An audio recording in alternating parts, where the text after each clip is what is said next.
नमस्कार।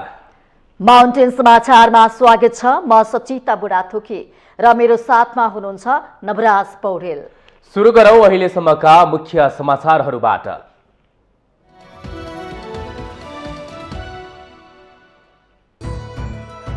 दलहरूले बुझाए निर्वाचन आयोगमा समानुपातिक तर्फका उम्मेदवारको बन्द सूची। यसअघि समानुपातिकमा परेकाहरूलाई नदोहोऱ्याएको दलहरूको भनाई। अबको गन्तव्य मुलुकको द्रुत आर्थिक रूपान्तरण रहेको प्रधानमन्त्री देउवाको भनाई। संविधान कार्यान्वयनमा जोड, विकास र समृद्धिको महायज्ञमा जुट्न आग्रह।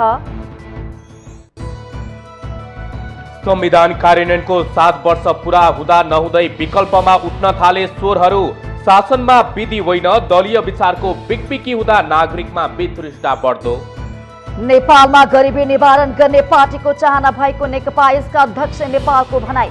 देशको विकास र समृद्धिको नेतृत्व गर्ने माओवादी अध्यक्ष दाहालको चाहना। गणतन्त्र स्थापनापछि निर्मित संविधान कार्यान्वयनपछि देशमा आमूल परिवर्तन हुने दलहरूको दाबी मिथ्या साबित। जनअपेक्षा अनुसार संविधान कार्यान्वयन नै हुन सकेन। बेलायती महारानी एलिजाबेथ द्वितीयको राजकीय सम्मानको साथ अन्त्येष्टि। अमेरिकी राष्ट्रपति बाइडेन, भारतीय राष्ट्रपति मुर्मू सहित विश्वभरका सयौं नेता उपस्थित। र 6औं संस्करणको महिला साफ च्याम्पियनशिप फुटबलको उपाधि बंगलादेशलाई फाइनलमा नेपाल बंगलादेशसँग 3-1 गोल अन्तरले पराजित।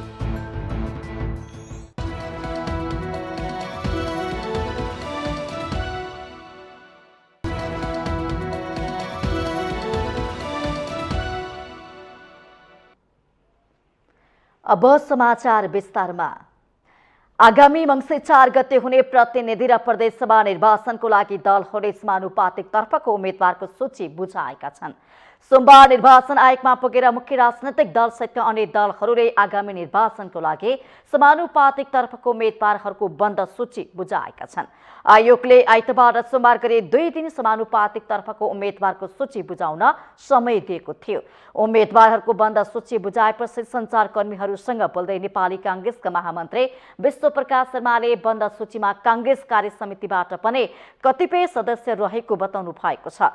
उहाँले कांग्रेस उत्साहको साथ निर्वाचनमा होमिएको उल्लेख गर्दै जनताले बहुमत लक्षित दलको रूपमा भोट दिने विश्वास पनि व्यक्त गर्नुभयो।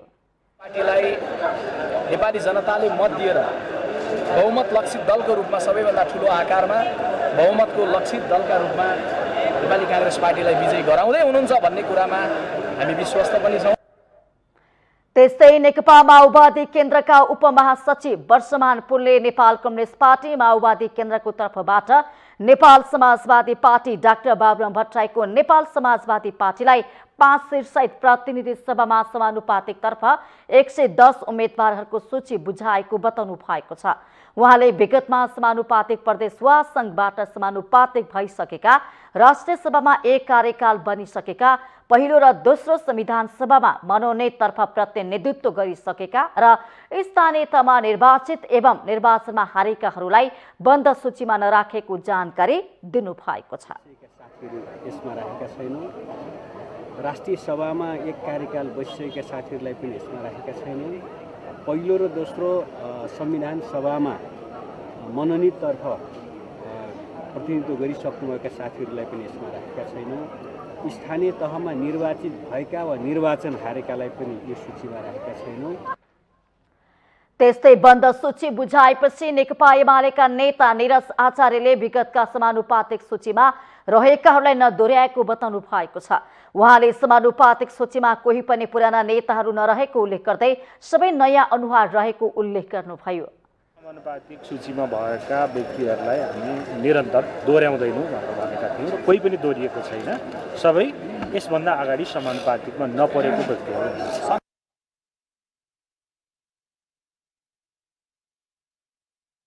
बन्द सूचीका नाम पेश गरेको बताउनु भएको छ। उहाँले केन्द्रीय पदाधिकारी सबै प्रत्यक्षमा चुनाव लड्ने जानकारी दिनुभयो। प्रदेशको पनि पुरै सातै प्रदेशमा चाहिँ नि सबैमा चाहिँ उहाँ कमल थापाजी चाहिँ प्रत्यक्षमा लड्नुहुन्छ। हाम्रो चाहिँ सिनियर पदाधिकारीहरू जति हुनुहुन्छ उहाँहरू सबै चाहिँ प्रत्यक्षमा चुनाव लड्नुहुन्छ। प्रतिनिधि सभामा समानुपातिक पद्धतिबाट 110 जना र 7वटा प्रदेश सभामा 220 जना उम्मेद्वार हुनेछन्। समानुपातिक पद्धतिमा मतदाताहरूले राजनैतिक दललाई मत दिनेछन्। राजनैतिक दलले पाएको मतको आधारमा बन्द सूचीमा रहेका उम्मेद्वार मध्येबाट सांसद निर्वाचित हुन्छन्।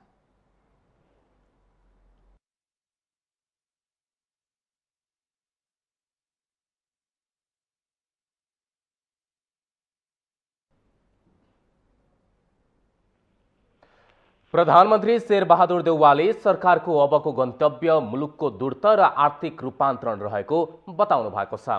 सोमबार सैनिक मञ्च टुडीखेलमा 8औं संविधान दिवस एवं राष्ट्रिय दिवसको अवसरमा आयोजित कार्यक्रमलाई सम्बोधन गर्दै उहाँले यस्तो बताउनु भएको हो। संविधान दिवसको अवसरमा आयोजित कार्यक्रममा राष्ट्रपति विद्यादेवी भण्डारी, उपराष्ट्रपति नन्दबहादुर पुन, सभामुख अग्निप्रसाद सापकोटा, राष्ट्रिय सभा अध्यक्ष गणेश प्रसाद तिमल सिन्हा, कामू प्रधान न्यायाधीश दीपक कुमार कार्की, गृहमन्त्री बालकृष्ण खाँड, अर्थमन्त्री जनार्दन शर्मा लगायतको उपस्थिति रहेको थियो। प्रधानमन्त्री देउवाले अर्थतन्त्रलाई चलायमान बनाउन सरकारले सक्दो प्रयास गरिरहेको उल्लेख गर्नुभयो। प्रधानमन्त्री देउवाले प्रतिनिधि सभा र प्रदेश सभा निर्वाचनले मुलुकमा लोकतान्त्रिक विधि र शक्तिको हस्तान्तरणलाई सुनिश्चित गर्ने तथा संविधानलाई चलायमान बनाउने विश्वास व्यक्त गर्नुभयो। उहाँले आगामी चुनाव निष्पक्ष, स्वतन्त्र, भयरहित वातावरणमा गर्न सरकार प्रतिबद्ध रहेको पनि बताउनुभयो। यसले मुलुकमा एकातिर लोकतान्त्रिक विधि र माध्यमले शान्तिपूर्ण रूपमा शक्तिको हस्तान्तरणलाई सुनिश्चित गर्नेछ भने अग्रतर यसले हाम्रो संविधानलाई चलायमान बनाउन र यसले जीवन्त अभिवृद्धि गर्न सहयोग पुग्दछ। अब हुने चुनावलाई निष्पक्ष, स्वतन्त्र, भयरहित वातावरणमा सम्पन्न गर्न सरकार प्रतिबद्ध छ। यस कार्यमा सरकारलाई सबैको सहयोग मिल्ने विश्वास लिएको छु। संविधान दिवसको अवसरमा प्रधानमन्त्री देउवाले विकास र समृद्धिको महायज्ञमा जुट्न सबै राजनैतिक दल, नागरिक समाज, बुद्धिजीवी एवं नागरिकहरूलाई आग्रह गर्नुभयो। उहाँले संविधानको कार्यान्वयनलाई गति दिन विभिन्न ऐन नियमहरू तर्जुमा भई कार्यान्वयनमा आएको बताउनुभयो। उहाँले संविधानले जातीय, भाषिक, धार्मिक, सांस्कृतिक तथा भौगोलिक विविधता युक्त नेपाली समाजको निर्माण गर्दै बृहत राष्ट्रिय एकताको सूत्रमा आबद्ध रहेको बताउनुभयो।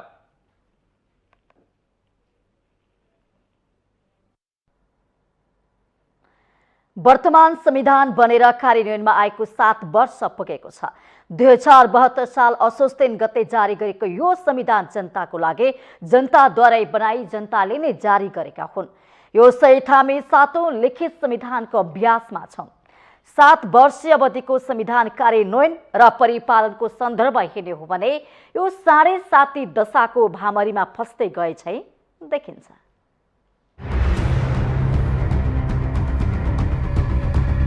राणा, राजा या शासकहरूले दिएको संवैधानिक अभ्यासलाई मिल्काउँदै जनता आफैले निर्माण गरेको सार्वभौम थलो संविधान सभाबाट निर्मित संविधान हो यो। अघिल्ला संविधानको असफलतालाई निर्माणकर्ताको थाप्लोमा हालेर मुक्त हुने मौका दलहरूलाई थियो, तर यो संविधान त आफ्नै मर्जीले दलका नेताहरूले बनाएर जारी गरेका हुन्। संविधान सभाले जारी गरेको 7 वर्षको यस अवधिमा संविधानको सर्वस्वीकार्यता र लोकप्रियता कतिको बढ्यो या घट्यो भन्ने बिन्दुबाट संविधानमा प्रबन्ध गरिएका विषयहरूको परिणाम खोज्न सकिन्छ। 2004 सालमा राणा प्रधानमन्त्री पद्म शमशेरले दिएको नेपालको वैधानिक कानूनबाट सुरु भएको देशको संवैधानिक इतिहासले 7 दशक पार गरिसकेको छ। त्यसयता 2007, 2015, 2019, 2047, 2063 मा आएका संविधान जनता आफ्नै एकल हातले निर्माण गरिएको संविधान थिएनन्। कतै न कतै सम्झौता र शक्ति भागबण्डामा आधारित थियो। संविधानवादको 7 दशकको इतिहासमा हाम्रो प्रवृत्ति नेतृत्वको शासकीय कमजोरी पहिल्याउने र संविधानलाई विकास गर्दै समय सापेक्ष बनाउने भन्दा सारा विफलताको कारक संविधानलाई देखाउने हुँदै आयो। देशको मूल कानून आफैले लेख्ने 2007 सालको भाकल 2072 मा आएर पूरा भयो र दोस्रो संविधान सभाबाट वर्तमान संविधान जारी गरी लागू गरियो। देशी विदेशी निगरानी, स्वार्थ र चासोका बीज बनाइएका र राखिएका प्रावधानहरू के साँच्चीकै नेपाली चाहना र संस्कृति अनुकूल थियो भन्ने प्रश्न 7 वर्ष पुग्दा नपुग्दै देखिन थालेको छ। नेतृत्व तहमा रहेका शासकहरूको चरम सत्ता लिप्साले मुलुकलाई भ्रष्टाचारको दलदलबाट माथि उठाउनै नसक्ने अवस्थामा पुर्याइदिएको छ। सिंहदरबार स्थित केन्द्रीकृत एकात्मक शासन व्यवस्थाले सबै भूगोलको जनचाहनालाई सम्बोधन गर्न सकेन भन्दै तत्तत क्षेत्रको विकास र शासनाधिकार त्यहीका बासिन्दालाई दिने भन्दै थालनी गरिएको संहिता निर्वाचनपछि 5 वर्षमै किन आलोचनाको केन्द्रमा छ भन्ने खोजीको विषय बनेको छ। सिंहदरबारलाई गाउँ गाउँमा पुर्याउने नाराका साथ थालिएको संहिता किन भ्रष्टाचारको चङ्गुलमा फस्यो? प्रदेश संरचना र लाभ केही सीमित व्यक्ति र तिनका आसेपासेमा मात्रै केन्द्रीकृत गरिँदा कसरी नवधनाढ्यहरू जन्मिँदैछन् भन्ने खोजी गर्न ढिला भएन र? केन्द्रदेखि वडा तहसम्मको स्रोत साधनमा कसरी केही वर्गको हालिमुहाली चलिरहेको छ? जनताबाट चुनिएका प्रतिनिधिहरूलाई कसरी बिचौलिया, दलाल, तस्कर, माफिया, भ्रष्ट कर्मचारी र कालाबजारीहरूले औँलामा नचाइरहेका छन्? एउटा राजा फालेर ल्याएको गणतन्त्रमा कसरी भुरे टाकुरे राजाको बिगबिगी छ? यसको बेलेमा शल्यक्रिया नगर्ने हो भने एक दशकमा सृजना गराइने राजनीतिक भूमरीको चक्रव्यूहमा वर्तमान संविधान पनि नपर्ला भन्न सकिन्न। राज्य सत्ताको ताला चाबी समात्नेहरूमा कसरी अधिनायकत्व सवार हुँदैछ? दलभित्र फरक मत राख्नेहरू कसरी किनारामा धकेलिँदैछन्? लोकप्रियतावादको लहीलहीमा प्रजातन्त्रका आधारभूत तत्त्वहरू कसरी मासिँदैछन्? संविधान जारी भएको 7 वर्ष पार हुँदा नहुँदै किन विकल्प खोज्नेहरूको स्वर बलियो बन्दै गएको छ? दलविहीन शासन मिल्काएर दलीयताको राजनीतिक राजमार्गमा दौडेको देशमा किन एकपछि अर्को गर्दै स्वतन्त्रहरूको लहर देखिँदो छ? कतै यो व्यवस्थामा 7.5 र अढैयाको दशा उन्मुक्त हुँदै छैन? नेतृत्वमा रहेकाहरूले बेलैमा सोचुन्, अन्यथा अघिल्ला संविधान र व्यवस्थाहरूमा झैं यसपटक पनि नेतृत्वको शासकीय अक्षमताको वज्र हजारौं हजार नागरिकको बलिदान र त्यागबाट निर्मित संविधानले खेप्न नपरोस्। असल नियतले राखिएको समावेशी र समानुपातिक व्यवस्थालाई नेताका आसेपासे व्यवस्थापन र पैसा उठाउने माध्यमका रूपमा प्रयोग हुन थालेको खुलेआम छ। गरिब देशमा धनी नेता र अकुत सम्पत्तिका मालिकहरू कसरी मौलाउँदैछन्? दण्डहीनताले गाँजेको समाजमा न्याय र कानुन किन किन्नुपर्ने अवस्थामा पुगेको छ? लोकतन्त्रका आधार स्तम्भ मानिने संस्थाहरू एकपछि अर्को गर्दै किन धराशायी बनाइँदैछ? प्रश्न गर्ने नदिने वा गरे पनि जवाबदेहिता विहीन किन बनिरहेका छन् नीति निर्माण तहमा रहेका राजनीतिक र प्रशासनिक नेतृत्वकर्ताहरू? संविधान निर्जीव अक्षरहरूको पुलिन्दा मात्र हो। जब यसलाई असल शासकले कर्तव्य बोधका साथ कार्यान्वयनमा लैजान्छ तब यो सजल र सजीव बन्छ अनि लाखौं करोडौं मनको आशा र विश्वास त्यही ढड्डा बन्न पुग्छ। त्यसैले संविधान कसले दियो वा कसले बनायो? राजाशाहीले बक्सिस दिए वा संविधान सभाबाट जारी गरियो, त्यसको कुनै अर्थ त्यति बेलासम्म रहन्न जति बेलासम्म संविधान भोका पेटहरूमा तातो लेप र गरिबीको झुपडीमा आशाको किरण बन्न सक्दैन। माउन्टेन टेलिभिजन एचडी का लागि राजनीतिक ब्युरोको रिपोर्ट। सरकारले संविधान दिवसको अवसर पारेर करिब 1000 जनालाई विभूषण दिने निर्णय गरेको छ। यस वर्ष संविधान दिवसको अवसरमा मन्त्री परिषदको सिफारिसमा राष्ट्रपति विद्यादेवी भण्डारीबाट मान पदवी, अलङ्कार र पदक गरी 992 जनालाई विभूषण घोषणा गरिएको हो। नेपाल रत्न दिवंगत पूर्व प्रधानमन्त्री सुशील कोइरालालाई दिइने भएको छ। भदौ 31 गतेको मन्त्री परिषदको निर्णय अनुसार राष्ट्रपतिले उक्त घोषणा गरेको राष्ट्रपतिको कार्यालयले जनाएको छ। यस्तै राष्ट्रिय गौरवबाट दिवंगत राजनीतिज्ञ जीवराज न्यौपाने आश्रित मन्त्री परिषदका पूर्व अध्यक्ष खिलराज रेग्मी र संस्कृतिविद सत्यमोहन जोशी तथा सुप्रसिद्ध प्रबल जनसेवाश्रीबाट संस्कृतविद डाक्टर जगमान गुरुङ विभूषित हुनुहुने भएको छ। घोषणा गरिएको विभूषण नेपाली नयाँ वर्ष वैशाख 1 गते राष्ट्रपतिबाट वितरण गरिनेछ। राष्ट्र र जनताको पक्षमा विभिन्न क्षेत्रबाट योगदान पुर्याउनेहरूलाई हरेक वर्ष संविधान दिवसमा घोषणा गरेर वैशाख 1 मा विभूषण वितरण गर्ने कानुनी व्यवस्था रहेको छ।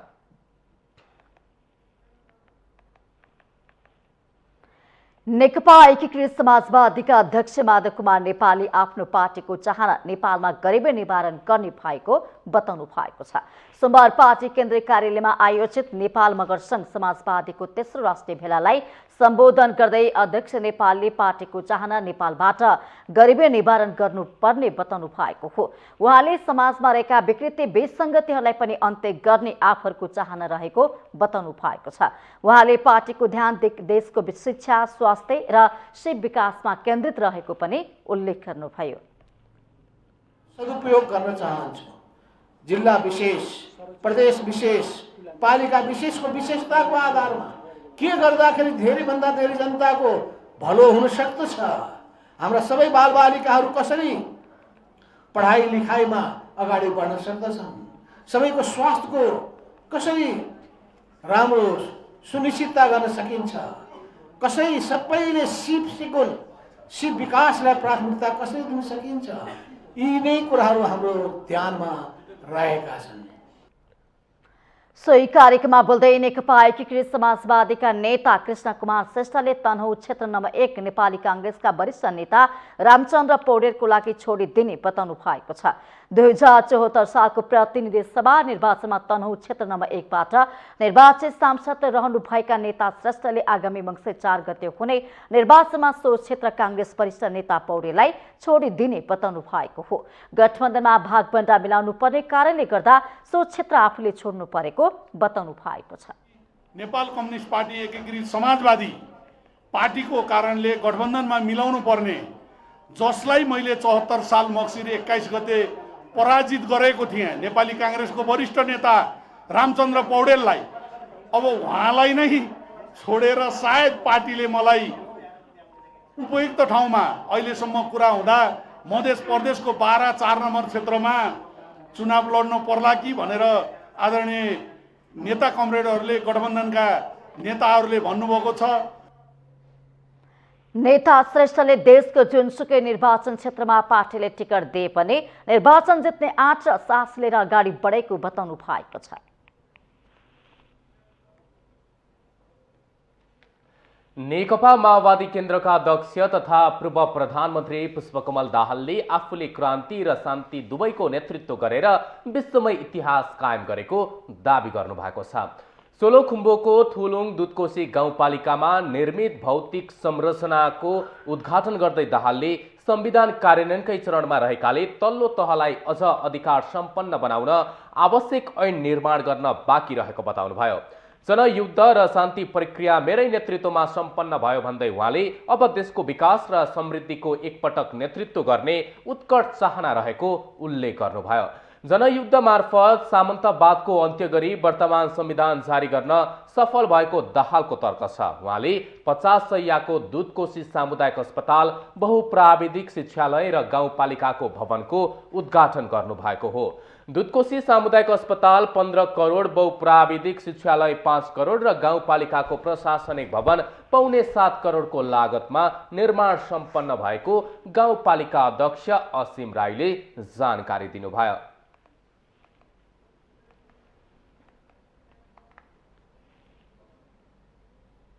माउन्टेन समाचारमा पालो भएको छ ब्रेकको।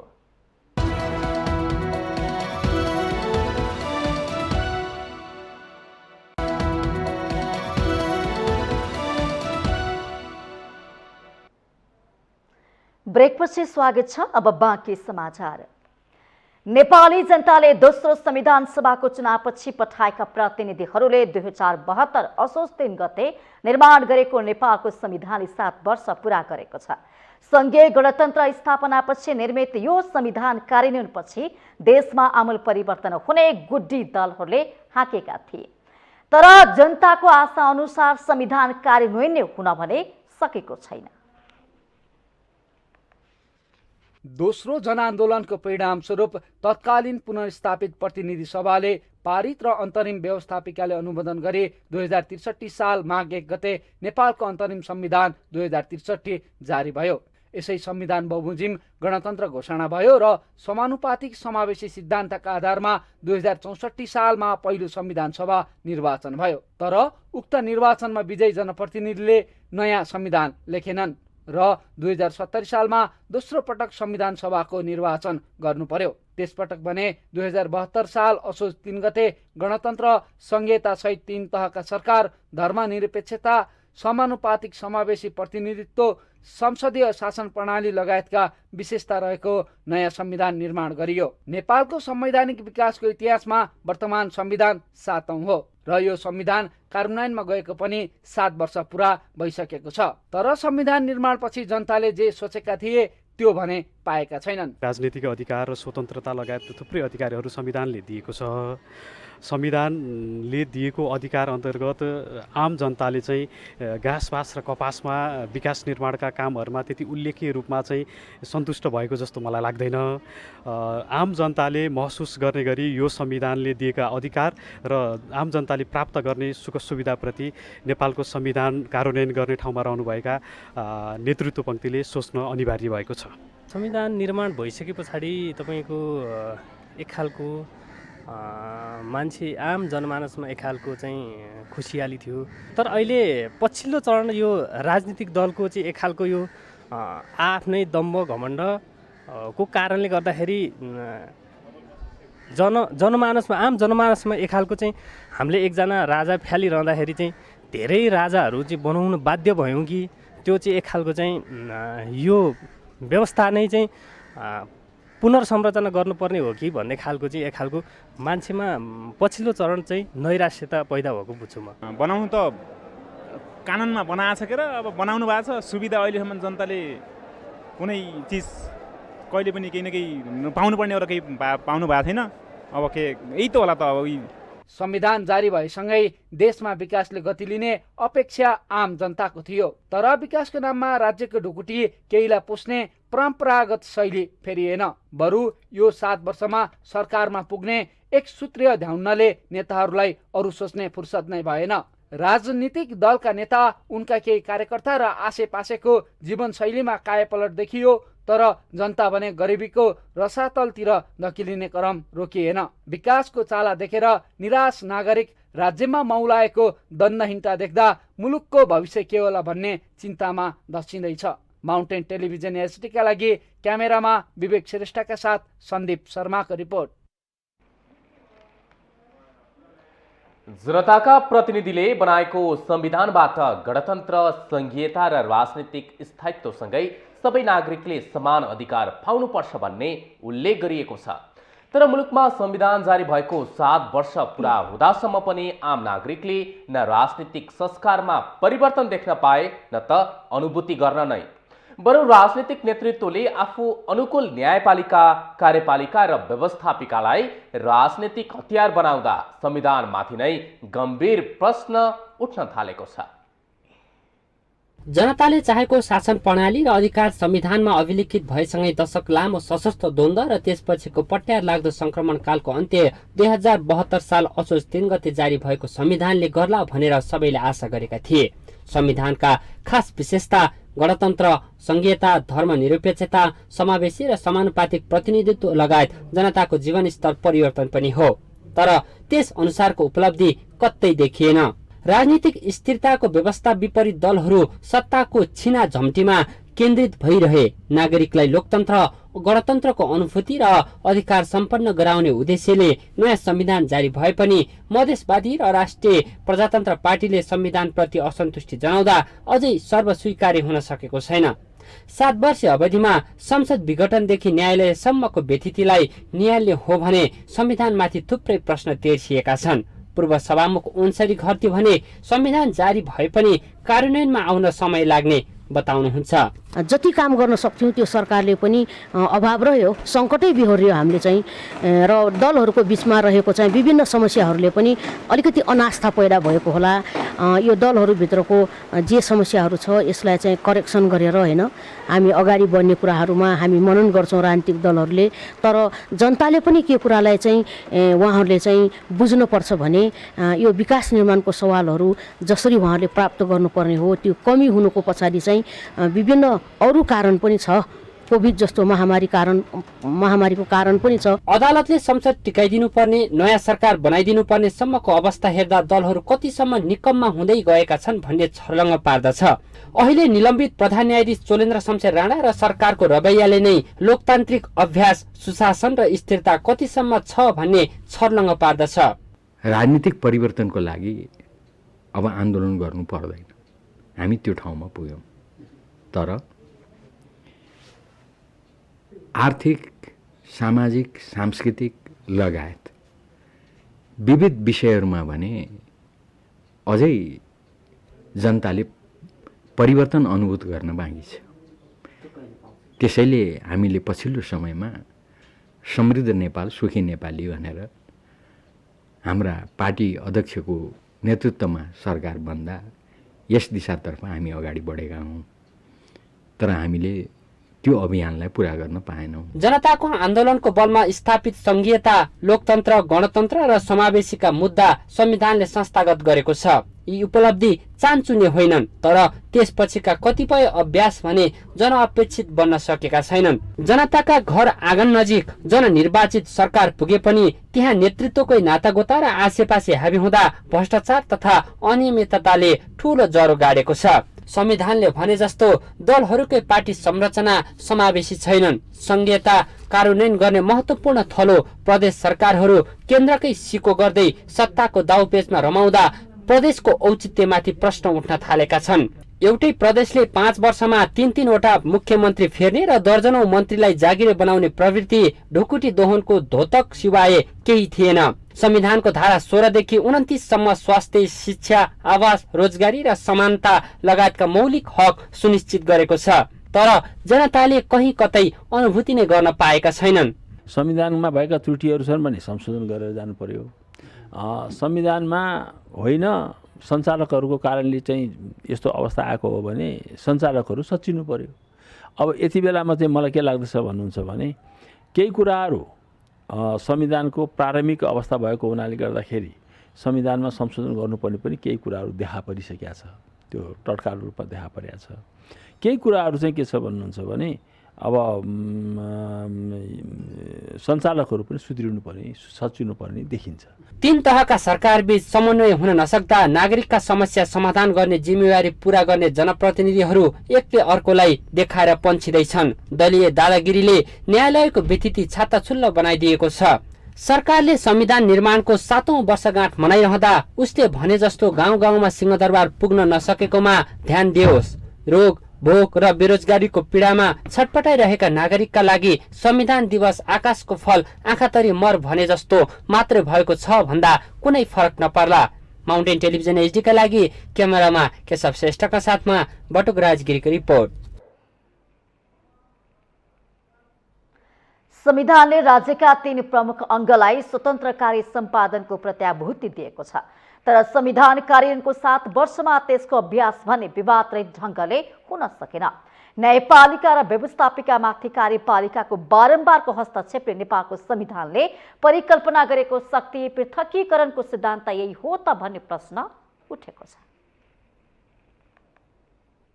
नेपालको संविधानले शक्ति पृथकीकरण सिद्धान्तलाई आत्मसात गर्दै राज्यका 3 अङ्ग व्यवस्थापिका, कार्यपालिका र न्यायपालिकालाई अन्तर्राष्ट्रिय अभ्यासहरूलाई समेत मनन गर्दै नियन्त्रण र सन्तुलनको समदुरीमा राखेको छ। 3 वटै अङ्गले स्वतन्त्रतापूर्वक आफ्नो कार्य सम्पादन गर्ने र एक अर्काको कार्यमा हस्तक्षेप नगर्ने कुरामा संविधान स्पष्ट छ। तर संविधान जारी भए यता अभ्यासका क्रममा भने शक्ति पृथकीकरणको उक्त मर्ममाथि बारम्बार प्रहार भएको छ। कानून निर्माणको जिम्मेवारी पाएको व्यवस्थापिका, कार्यपालिकाको छायामा परेको आभास भयो। यही बीचमा 2 पटक संसद हत्याको प्रयास समेत भयो। संविधान कार्यान्वयनको 7 वर्षको अवधिमा न्यायपालिकामाथि बारम्बार प्रहार भए। कार्यपालिकाले स्वार्थ अनुकूल हुने गरी न्यायालयलाई गोटी बनाएको आरोप लाग्यो। अपेक्षा विपरीतका फैसला आउँदा मानहानिदेखि न्यायालयको नेतृत्वकर्तालाई महाअभियोगको कैँची चलाउन थालियो। न्यायालयमा भ्रष्टाचार मौलाएको कुरा ओपन सिक्रेट भइरहँदा न्यायाधीश नियुक्तिमा दलगत हस्तक्षेप भएको कुरा निलम्बित प्रधान न्यायाधीश चोलेन्द्र शमशेर जबराको बयानले छरपष्ट पारिदिएको छ, जसले स्वतन्त्र न्यायालयको प्रावधानलाई मज्जाले गिज्जाइरहेको छ। जो जिम्मेवार व्यक्ति छ उसैले नै संविधानको मर्मअनुसार आफ्नो स्वार्थ पूर्तिको लागि अक्षरशः पालना गर्न सकेको छैन।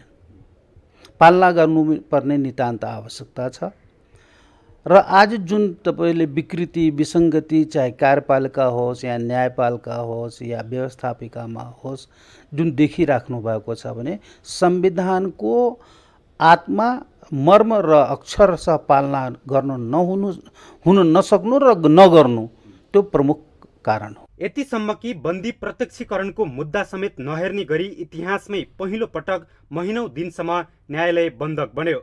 न्याय सम्पादन गर्नुपर्ने जिम्मेवारी बोकेकाहरू नै कालो कोट धारण गरेर न्यायालय घेराउमा उत्रिए। न्यायालयमाथिको प्रहार यतिमा मात्रै रोकिएन।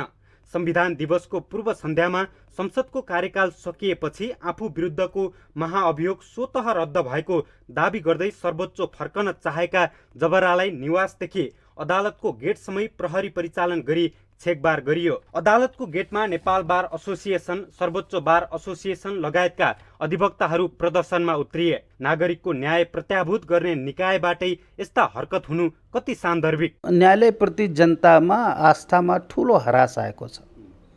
जनताले न्यायालयबाट न्याय पाउँछु भन्ने कुराको अनुभूति नै हराइसकेको छ। तर विकल्प छैन, जनतासँग कुनै विकल्प छैन। न्यायालय नगइकन कहाँ जाने त? त्यसकारणले बडा भयावह स्थिति छ कि देश कुन मुलुक, यो मुलुक हाम्रो कता जाने हो, जनताले के पाउने हो, के पाउने हो। संविधानको धारा 101 को उपधारा 6 मा महाअभियोगको कारबाही प्रारम्भ भएदेखि नेपालको प्रधान न्यायाधीश वा न्यायाधीशहरू कारबाहीको टुङ्गो नलागेसम्म आफ्नो पदको कार्य सम्पादन गर्न पाउने छैन भनेको छ। यद्यपि संसदको कार्यकाल सकिएको खण्डमा महाअभियोग स्वतः खारेज हुन्छ या नयाँ आउने संसदले अगाडि बढाउँछ भन्नेमा संविधान प्रष्ट छैन। संविधान त चोलेन्द्र अदालत फर्कन पाउँछन् या पाउँदैनन् यो गम्भीर विषय हो। तर महाअभियोगलाई 7 महिनासम्म अल्झाएर अन्तिम रूप दिन नसक्ने सरकारले कार्यकाल सकिएपछि स्वतन्त्र न्यायालयको ढोकामा डण्डा चलाउनु जस्तो दुर्भाग्य के होला? के सरकारका यस्ता गतिविधिले संविधानको रक्षा र न्यायालयको गरिमा कायम रहला त? अनि संविधानवादमा स्थापित नियन्त्रण र सन्तुलनको सिद्धान्त अभ्यासमा बारम्बार चुक हुनु कतिको क्षम्य हो? माउन्टेन टेलिभिजन एचडी का लागि क्यामेरामा विक्रम साक्यका साथमा शीतल रिजाल, काठमाडौँ। माउन्टेन समाचारमा पालो भएको छ अर्को ब्रेकको।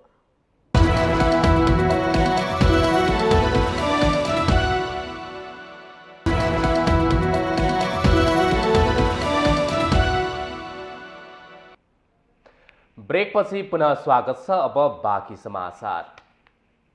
ललितपुर वडा नम्बर 19 ज्यानेबाहमा 200 वर्ष पुरानो मल्लकालीन ऐतिहासिक पार्टी पुनर्निर्माण नगरिएकोमा स्थानीयवासी आक्रोशित भएका छन्। 2072 सालको भूकम्पले क्षतिग्रस्त बनाएको उक्त पार्टीमा धार्मिक पर्वमा भजन गर्ने र माघ पूर्णिमाका दिन भजनका साथै भक्तजनले आगो ताप्ने गर्दथे। तर 4 तलाको यस घरलाई नै निजीकरण गर्ने षड्यन्त्र गरिएको भन्दै तत्काल पुनर्निर्माण गर्न स्थानीयवासीले माग गरेका छन्। यस विवादमा 2019 सालमा आफ्नो बुबाले पार्टी सहितको घर खरिद गरेको घरधनी निशन प्रधानको दावी छ। 200 वर्षभन्दा पुरानो पार्टी पुनर्निर्माण गर्न आफू तयार रहे पनि कोरोनाका कारण ढिलो भएको उहाँको भनाइ छ। पुनर्निर्माणमा वडाले प्राविधिक सहयोग गर्नुपर्ने उहाँको माग छ। मैले अस्ति वडामा पनि एकचोटि मैले कमिट गरेँ। कमिट भन्दाखेरि एउटा मलाई प्राविधिक सहयोग दिनुहोस्, सक्नुहुन्छ भने वडाबाट गरिदिनुहोस्। यो हाम्रो आफ्नै फोक चलनमा रहेको हाम्रो बुवाले किनिरहेको, त्यसमा पार्टी एउटा चाहिँ हामीले राम्रोसँग बनाइदिनु पर्ने छ। त्यो पार्टीको यो विषयमा चाहिँ म आफैले गर्ने हो भने पनि मलाई त्यो राम्रै कुरा हुनसक्छ, पुण्यको कुरा हुनसक्छ। मलाई 4 वर्ष जति टाइम दियो भने म सायद 4 वर्षमा टुरिज्म त जहिले पनि बिग्रिन राख्छ भन्ने छैन नि। कमाइ अलि राम्रो होला, सके म आफै गरौँला। त्यो नसकेको अवस्थामा म त्यो पार्टीलाई पनि मैले सबै सरकारलाई नै जिम्मा दिने भन्ने मेरो इच्छा छ। 2024 सालदेखि पार्टीमा दशैं 1 महिनासम्मको गुला पर्व र अरू धार्मिक पर्वमा आफूले भजन गरेको स्मरण गर्दै रत्नाकर महाविहारका आज सिद्धिरत्न शाक्य अहिले धार्मिक कार्य नै रोकिएको गुनासो गर्नुहुन्छ। 2024 सालमा चाहिँ हामी चाहिँ यहाँ चाहिँ भजन नवरात्रमा भजन हुन्छ, गुलाको 1 महिना भजन हुन्छ, गुलाको 1 महिना पनि भजन हुन्छ। कहिले कहिले म चाहिँ माघ महिनामा अनि कहिले कहिले म चाहिँ बमौचा बजाउनु हुन्छ। त्यो भजनमा बसेर गीत पनि गाउँछु। उहाँको बाले चाहिँ के भन्छ मृदङ्ग बजाउँछ, बजाउँछ। अनि हामी चाहिँ त्यहाँ भजन गर्छ। अनि त्यो चाहिँ यो माघ सङ्क्रान्तिको दिन हामी त्यहाँ आगो बाल्छ। त्यहाँ ऐनशालामा मेला छ। ऐनशालामा मेलामा त्यहाँ घुमेर आउनु, सबै त्यहाँ बसेर चाहिँ आगो ताप्ने चाहिँ गरेर भजन पनि भइराखेको हुन्छ। कतै विकासको नाममा त कतै व्यक्तिगत स्वार्थले भएका सम्पदा मास्ने र मिच्ने कार्य तीव्र हुन थालेकाले पार्टीको अस्तित्व बचाउन सङ्घर्ष गरिरहेको सम्पदा अभियन्ता मनिष मानवको भनाइ छ। संरक्षण हुनैपर्छ भनेर चाहिँ एकदम जोडतोडका साथ आवाज उठाइरहेका छौँ। यहाँका काठमाडौँ उपत्यकाका सम्पदाहरू, मठ मन्दिर, पार्टी, गुम्बा, चोक बाहाहरू यहाँ सरकारकै एउटा नीति अभावको कारण ती व्यक्तिहरूले चाहिँ त्यसलाई निजीकरण गरेर चाहिँ राखिएको अवस्था छ। त्यो निजीकरण भएको सम्पूर्ण सम्पदाहरूलाई चाहिँ त्यो सार्वजनिककरण गर्नुपर्छ भनेर हामी एकदम जोडतोडका साथ लागिरहेका छौँ। यता ललितपुर महानगरपालिकाका सम्पदा प्रमुख रुद्र अधिकारी यो व्यक्तिगत नाममा भएकोले अहिले केही गर्न नमिल्ने बताउनुहुन्छ। पार्टी मास्न नदी पुनर्निर्माण गर्न टोलवासी, घरधनी र वडाबीच सहमति भइसकेको 19 वडाका वडा अध्यक्ष राजेन्द्र महर्जनको भनाइ छ।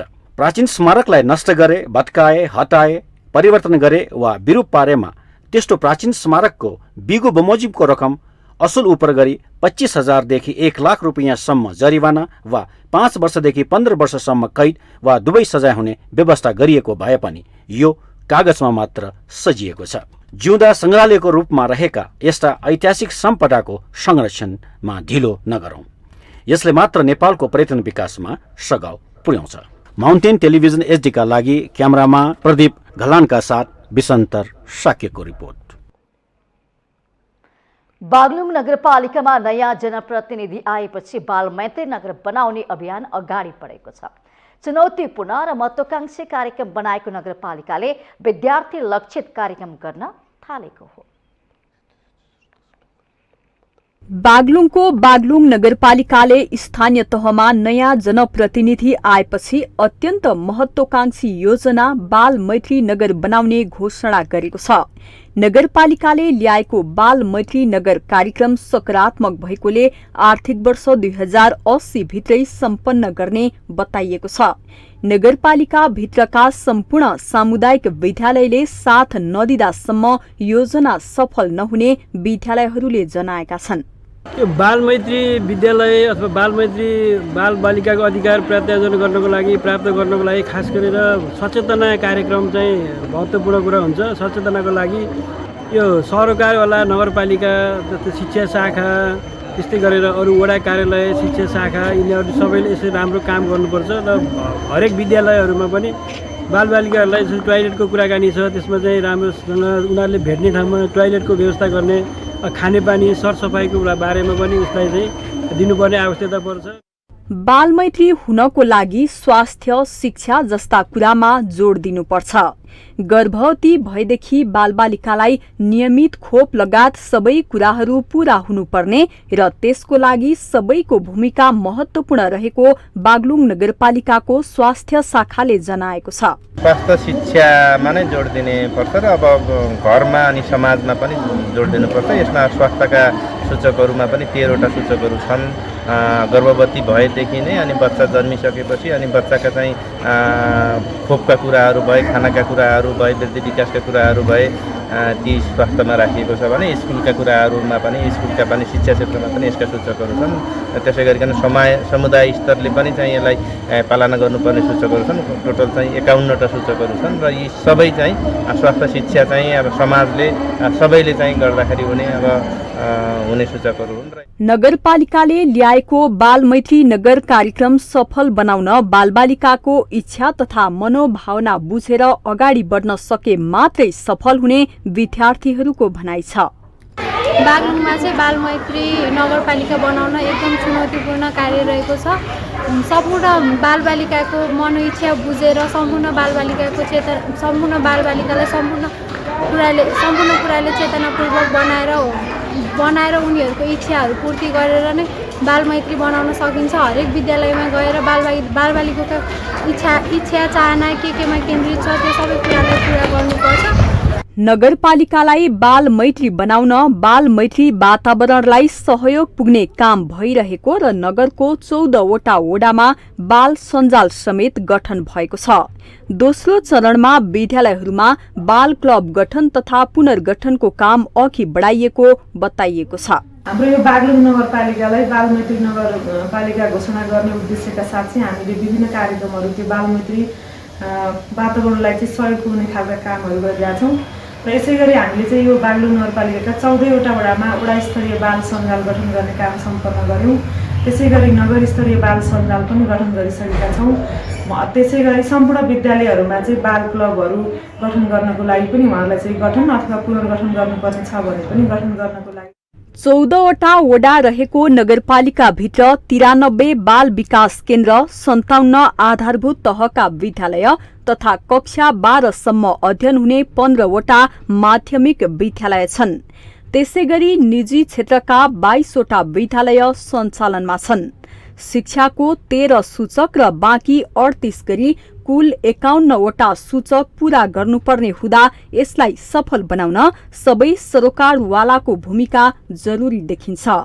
बाल मैत्री विद्यालय ती हुन् जहाँ बालबालिका रमाई रमाई विद्यालय जान्छन्। साथीभाइ र शिक्षकसँगको अन्तर्क्रियामा हाँसी हाँसी सिक्छन् र सिकेको कुरा व्यक्तिगत, पारिवारिक र सामाजिक व्यवहारमा उतार्छन्। माउन्टेन टेलिभिजन एचडीका लागि बागलुङ सहकर्मी सुभाष आचार्यको रिपोर्ट। काठमाडौँ महानगरपालिकाले टुकुचा उत्खनन अभियान जारी राखेको छ।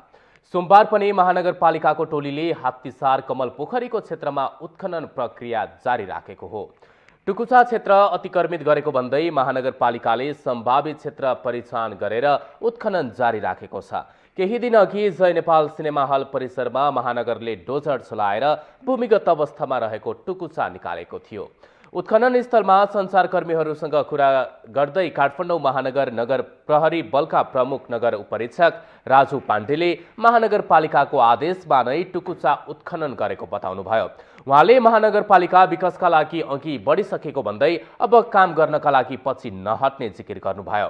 पाण्डेले महानगर चीनको शैलीमा विकास गर्नका लागि अघि बढेको र रातारात काठमाडौँ परिवर्तन गर्ने योजनामा रहेको उहाँको भनाइ थियो।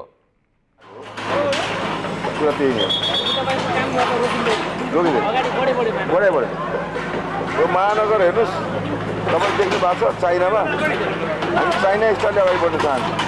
आज केही छैन, भोलिबाट अर्को संरचना भइसक्यो। आइतबार टुकुचा खोलामाथि बनेका भौतिक संरचना नभत्काउन उच्च अदालत पाटनले काठमाडौँ महानगरपालिकालाई आदेश दिएको थियो। काठमाडौँ महानगरपालिकाले टुकुचा खोला मिचेर निर्माण गरेका संरचना डोजर लगाएर भत्काउन लागेपछि प्रेसिडेन्ट ट्राभल्स एन्ड टुर्स प्रणालीको तर्फबाट भोला विक्रम थापा समेतले दायर गरेको रिटमा उच्च अदालतले अन्तर्कालीन आदेश जारी गरेको थियो। यद्यपि महानगरले भने टुकुचा खोला उत्खननको प्रक्रिया अघि बढाएको छ।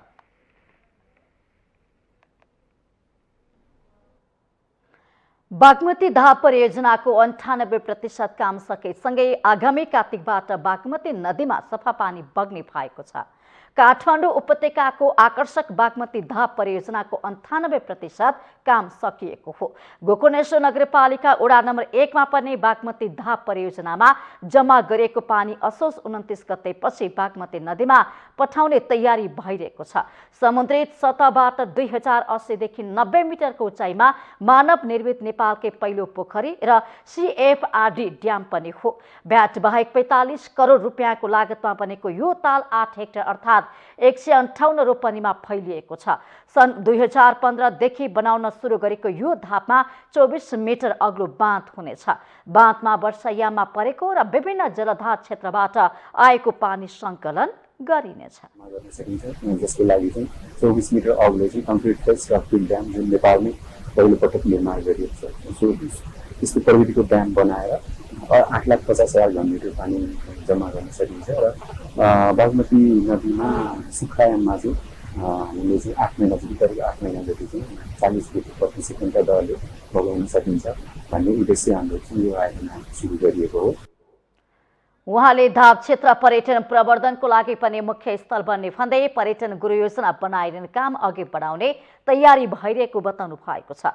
पशुपति क्षेत्र विकास कोषसँग पनि समन्वयन गरेर पशुपतिनाथ मन्दिर परिसरमा वर्षको 27 दिन विशेष पर्वहरूमा 400 लिटर पानी पठाउने सहमति भएको छ।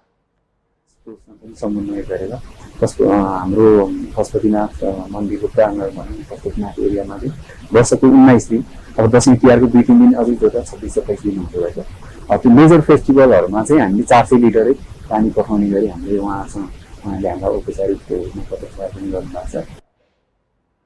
प्रमुख इन्जिनियर छतकुलीले धाप ड्याम नजिकै शिवपुरी निकुञ्ज क्षेत्रमा अर्को बाँधको अध्ययन र विस्तृत डिजाइन वातावरणीय अध्ययन भइरहेको पनि बताउनु भएको छ।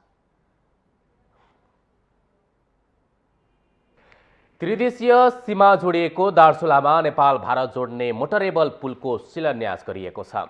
सोमबार महाकाली नगरपालिका 8 अस्सीगढा र भारततर्फ पौथारा गढ जिल्लाको दार्चुला तहसील बालुवाकोट नजिकैको छाडसुम जोड्ने पुलको संयुक्त रूपमा शिलान्यास गरिएको हो। एक कार्यक्रमका बीच नेपालका तर्फबाट नेपाल सरकारका उद्योग वाणिज्य तथा आपूर्ति मन्त्री दिलेन्द्र प्रसाद बडु र भारततर्फ उत्तराखण्डका मुख्यमन्त्री पुष्कर सिंह धामीले संयुक्त रूपमा शिलान्यास गर्नुभएको हो। भारतीय पक्षले निर्माण गर्ने 110 मिटर लम्बाइको उक्त मोटरेबल पुलको शिलान्याससँगै त्रिदेशीय सीमा जोडिएको क्षेत्रमा अन्तर्देशीय पुल निर्माणले व्यापारिक मार्गमा जोडिने विश्वास गरिएको छ। शिलान्यास कार्यक्रमलाई सम्बोधन गर्दै मन्त्री बडुले दार्चुला अब अन्तर्देशीय व्यापारको हब बन्ने विश्वास व्यक्त गर्नुभयो। उहाँले सुदूरपश्चिम प्रदेशको मुख्य व्यापारिक नाकाको रूपमा लिनुपर्ने बताउनुभयो। यो पुलबाट चीनसँगको तालाकोट नाका 134 किलोमिटर र तराईको ब्रह्मदेव मण्डी 221 किलोमिटर दूरीमा पर्छ। पुल निर्माणको सुरुवातले दार्चुलाको विकास तथा उन्नतिको ढोका खुलेको मन्त्री बडुको भनाइ छ। स्वास्थ्य सेवा सुधारका विभिन्न माग राखेर 8 दिनदेखि अनसनमा रहनुभएका डाक्टर गोविन्द केसीलाई उपचारको लागि अन्यत्र लैजान सेती प्रादेशिक अस्पतालले आग्रह गरेको छ। केसीको मांसपेशी सुक्दै गएको र अल्सर भई रक्तस्रावको संख्या भएको भन्दै अस्पतालका प्रवक्ता डाक्टर शेरबहादुर कमरले थप जटिलता हुन सक्ने हुनाले बहुविशेषज्ञ भएको विशिष्टकृत अस्पतालमा स्थानान्तरणको लागि पहल गर्न आग्रह गर्नुभएको छ। अस्पतालले विशिष्टकृत अस्पतालमा स्थानान्तरणको पहल गरिदिन सुदूरपश्चिम मानव अधिकार आयोग, सामाजिक विकास मन्त्रालय, जिल्ला प्रशासन कार्यालय र संघीय स्वास्थ्य मन्त्रालयमा जानकारी गराएको छ। कैलालीको धनगढी स्थित कृष्ण मन्दिरको धर्मशालामा अनसन बस्नुभएका केसीको स्वास्थ्यमा समस्या देखिएपछि अनसन बसेको 3 दिनपछि 29 भदौमा सेती प्रादेशिक अस्पतालमा भर्ना गरिएको थियो। अस्पतालले जारी गरेको स्वास्थ्य बुलेटिनमा केसीलाई पेट दुख्ने, कमजोरी हुने, टाउको दुख्ने, रिङ्गटा लाग्ने, सास फेर्न गाह्रो हुने, मांसपेशी बाउरिने, मुटुको धड्कन गडबडी र अक्सिजनको मात्रा घट्दै गएको पनि अस्पतालले जनाएको छ। केसीको उपचारमा अस्पतालले शुद्ध पानी, नर्मल स्लाइन, रिङ्गर ल्याक्टिन मात्रा प्रदान गरिएको प्रवक्ता डाक्टर कमरले जानकारी दिनुभएको हो। चिकित्सकीय टोलीबाट नियमित स्वास्थ्य परीक्षण गराइराखेको र मनिटरबाट शरीरको अक्सिजन, मुटुको धड्कन र रक्तचाप अनुगमन गरिराखेको अस्पतालले जनाएको छ। हामीसँग आर्थिक, अन्तर्राष्ट्रिय र खेल समाचार बाँकी नै छन्। माउन्टेन समाचारमा फेरि पालो भएको छ छोटो ब्रेकको।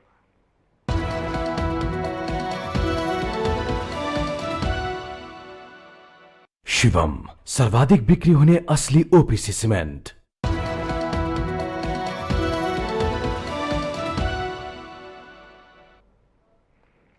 ब्रेकपछि पुनः स्वागत छ। अब आर्थिक समाचार।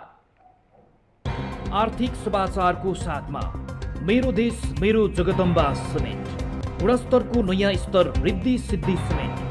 जगदम्बा सुपर साइन तथा ग्याल्वा प्लस जस्ता पाता जीवनभरको भरोसा।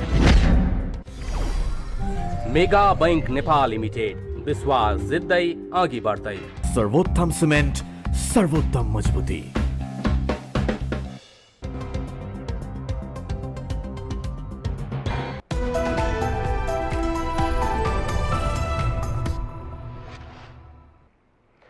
चालू आर्थिक वर्षको पहिलो 2 महिना साउन र भदौमा सरकारको बजेट खर्च 7.49% बराबर भएको छ।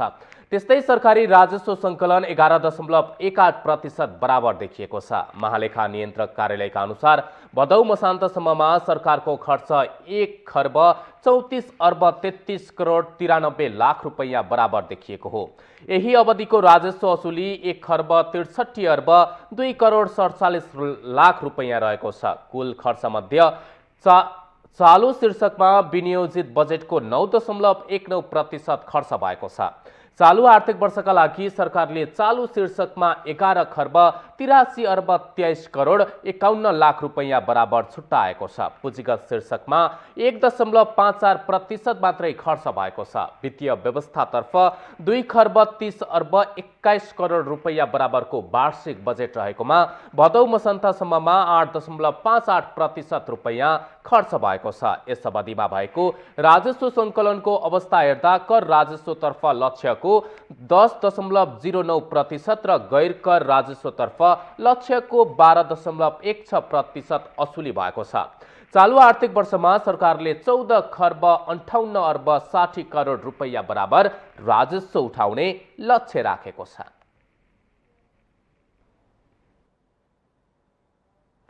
अब पालो अन्तर्राष्ट्रिय समाचारको।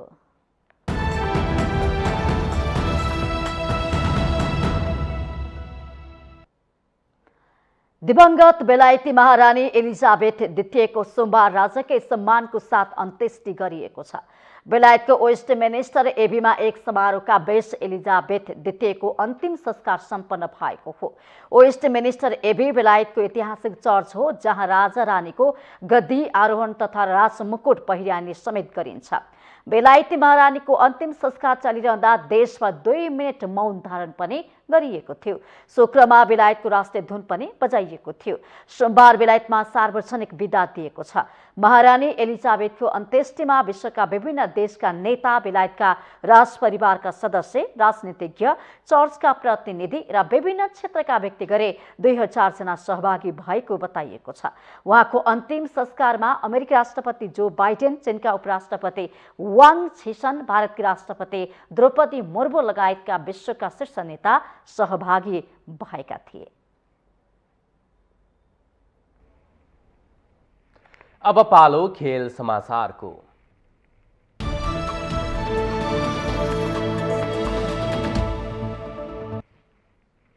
छैठौं संस्करणको महिला साफ च्याम्पियनशिप फुटबलको उपाधि बंगलादेशले जितेको छ। दशरथ रङ्गशालामा सोमबार साँझ सम्पन्न फाइनलमा नेपाललाई 3-1 गोल अन्तरले पराजित गर्दै बंगलादेशले महिला साफ च्याम्पियनशिपको उपाधि उछालेको हो। त्रिपुरेश्वर स्थित दशरथ रङ्गशालामा भएको खेलमा बंगलादेशले दुवै गोल पहिलो हाफमा गरेको थियो भने विश्रामपछि 1 गोल थप्यो। खेलको 14औं मिनेटमा सामसुनाहरले गोल गर्दै बंगलादेशलाई अग्रता दिलाएकी थिइन्। मोनिका चकमाको पासमा सामसुनाहारले उत्कृष्ट गोल गरिन्। खेलको 42औं मिनेटमा श्रीमती सरकारले गोल गर्दै बंगलादेशलाई 2-0 को अग्रता दिलाइन्। दोस्रो हाफको 69औं मिनेटमा नेपालले 1 सान्त्वना गोल फर्कायो, तर खेलको 76औं मिनेटमै बंगलादेशले तेस्रो गोल गरेपछि उपाधि बंगलादेशको पोल्टामा गएको हो।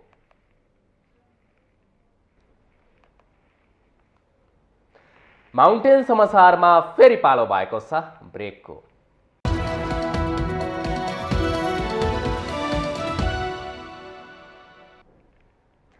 यो छोटो ब्रेकपछि स्वागत छ माउन्टेन समाचारमा। हामी समाचारको अन्त्यमा आइसकेका छौं। जाँदा जाँदै मुख्य समाचार पुनः एकपटक।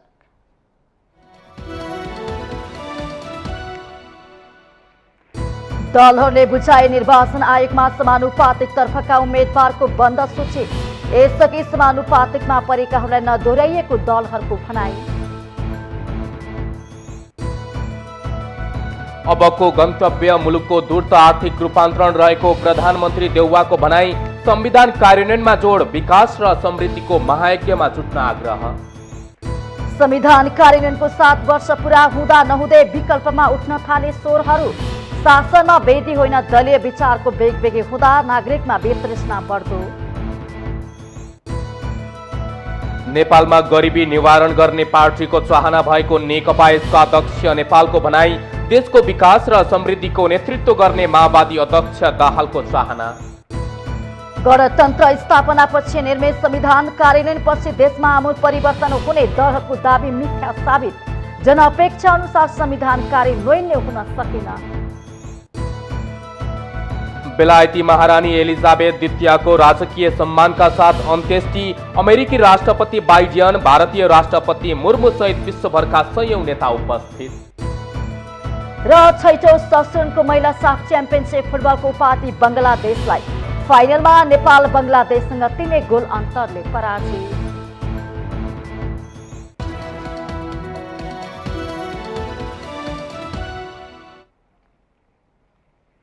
अहिलेलाई माउन्टेन समाचार सकियो। सत्य, तथ्य र निष्पक्ष समाचारका लागि माउन्टेन टेलिभिजन एसडी हेर्दै रहनुहोला।